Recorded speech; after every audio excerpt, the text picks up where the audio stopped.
Did President Trump know about that infamous 2016 Trump Tower meeting before it happened? Well, CNN's reporting that's what Trump's former attorney Michael Cohen claims, and he wants to tell special counsel Robert Mueller all about it. He's claiming that Trump's oldest son, Donald Trump Jr., along with Paul Manafort and Jared Kushner, met with a Russian lawyer who reportedly promised to give them dirt on Hillary Clinton.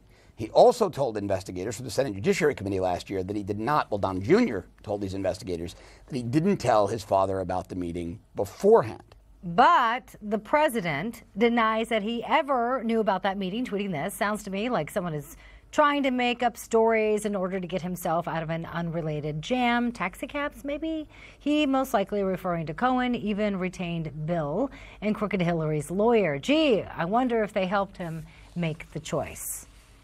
And the president's lawyer, Rudy Giuliani, also denies that story, calling Cohen a liar. And there's a couple of major points about the guy who you're relying on for this big story tonight. Number one, he lied to people about taping them, both the president and other people. And not only that, he went to subterfuge in order to do it, like a whole little game, which shows how pathological he is. Second, we know that we have statements from him corroborating 100% the entire Stormy Daniels situation, exactly as the president has told it. And that's where we now want to welcome in our next guest, political commentator, Newsmax contributor as well, Clarence McKee. Clarence has held several positions in the Reagan campaigns and administrations. Thank you so much for joining us. Also with us, back again, Dr. Gina Loudon. Yes, good to be back with you all. Good to have you. So, Clarence, first off, who do you believe? And secondly, if you believe Cohen is a liar, then what does that say about the president, since he's the one who actually chose Cohen? Well, first of all, I don't put much faith in a lawyer who tapes his clients. But let me ask you a question.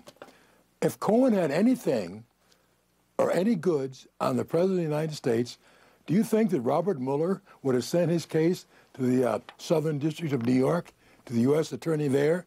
He would have kept it. So I think if he thought Cohen had anything of value, he wouldn't have sent the case to New York. He would have kept it himself.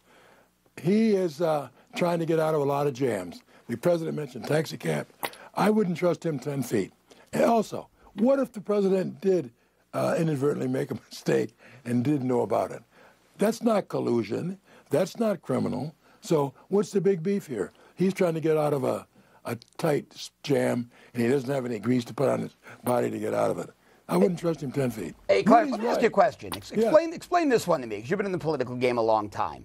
We know that Hillary Clinton paid Fusion GPS, that paid Christopher Steele, who went to Russians to get dirt on Trump. So why is it okay for Hillary Clinton to get dirt on Trump from the Russians, but not okay for Donald Trump to get dirt on Hillary Clinton from the Russians? It's all, it's rigged. This whole thing, this whole investigation was to clear Hillary. They don't want to know anything bad about this woman.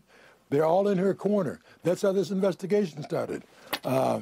So you ask those questions. Logical people would ask those questions. A smart grand jury might ask those questions. But this whole scheme has been to get Donald Trump. They don't want to know about what Hillary did, even if it's staring him in the face. That's why they let her off so easily.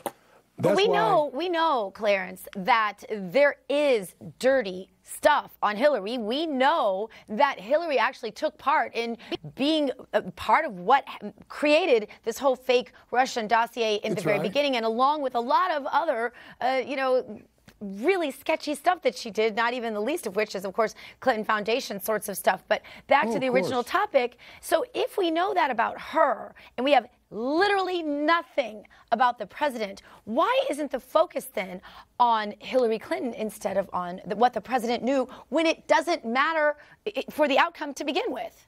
Ask Mr. Strzok, ask Ms. Page, ask, and I think, Mr. Rosenstein, ask Mr. Comey, ask Mueller. They're all part of this.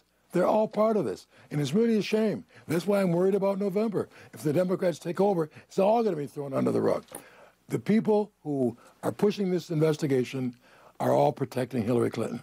And back then, when all this was going on, if she had gotten indicted or these questions were raised, she couldn't have run for president if it came out before she got the nomination or afterwards. She would have been through. That's what it's all about. It's all protecting Hillary, all of it. Hey, Clarence, we have 30 seconds left before we go. I want you to give us a little teaser about your new Newsmax.com article about my favorite person, Democrat Alexandria Ocasio-Cortez. Oh, yes. 30 seconds to you, my friend. 30 seconds. Listen, you know what's going on in this country? You've got a brand new group of socialists coming aboard who are really going to out-socialist the liberal Democrats. And if you have a choice in a majority-minority neighborhood, and you come up with a socialist candidate saying, I'm going to give you free stuff, who do you think the people are going to pick? They're going to pick the real thing.